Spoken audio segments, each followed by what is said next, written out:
Recently, Henry County Sheriff candidate Dale Mills accused the new sheriff, Wayne Davis, of mismanagement of taxpayer funds.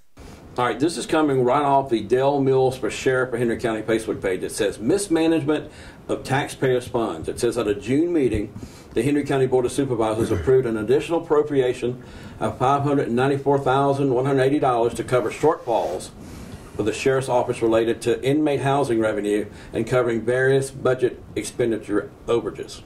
I've got the sheriff right here, right now, the new sheriff of Henry County, mismanagement of taxpayer funds.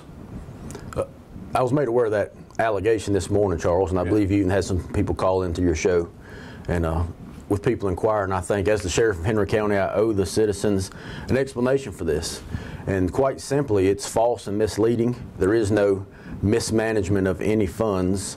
In fact, at the June board meeting, the Board of Supervisors did grant a transfer appropriation of $594,180.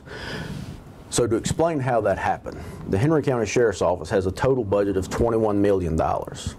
But it consists of 4 cost centers, of 1 being law enforcement, 2 being corrections, 3 being courts and civil process, and 4 being animal control.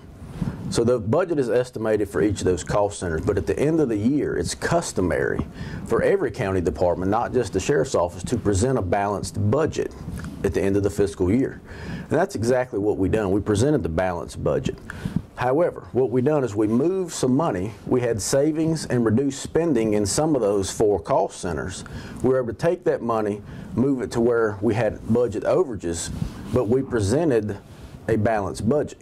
The Board of Supervisors' role was not to grant us an additional $594,000, but in the effort to be transparent and a series of checks and balances in the government, the Board of Supervisors is required to approve the transfer of funds from one cost center to the other. So this was merely a system of checks and balances that not only occurs in the sheriff's office budget, but every county budget. School board? School board, anytime there's a transfer of funds from one cost center to the other, the board has to appropriate that. At no point did the board provide an extra $594,180 tax dollars to the sheriff's office. But sir, your opponent is saying mismanagement of mismanagement. Isn't that criminal? I mean, it could not be defined as a criminal act? I consider that to be very strong language, Charles. Yeah.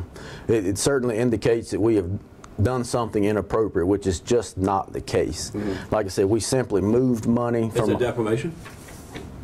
That would be up for a civil attorney to determine whether it's defamation or not. Mm-hmm.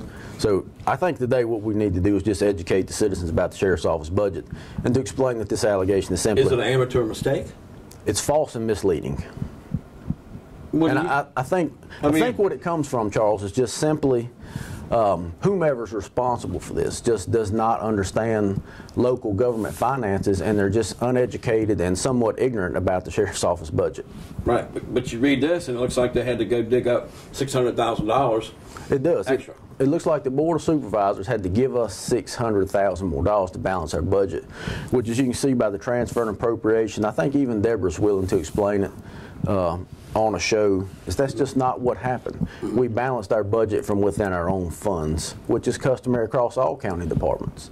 There was no additional monies appropriated to the sheriff's office to cover shortfalls. We've done so from within our own cost centers. Mm-hmm. However, it just required the Board of Supervisors to move the money for us in order for the checks and balances to be in place. Didn't cost the taxpayers anything more? Nothing, not 1 penny more. Mills went on to say that he was too busy to talk to us, but in a text he said he would like to hear Davis's comments first. He says there might be a reasonable answer to the shortfall. He went on to say that the comments aren't defamation in any way. We told Mills that it would take about 5 minutes to do a phone interview. He said that he would get back in touch with us. I'm Charles Rourke for Star News.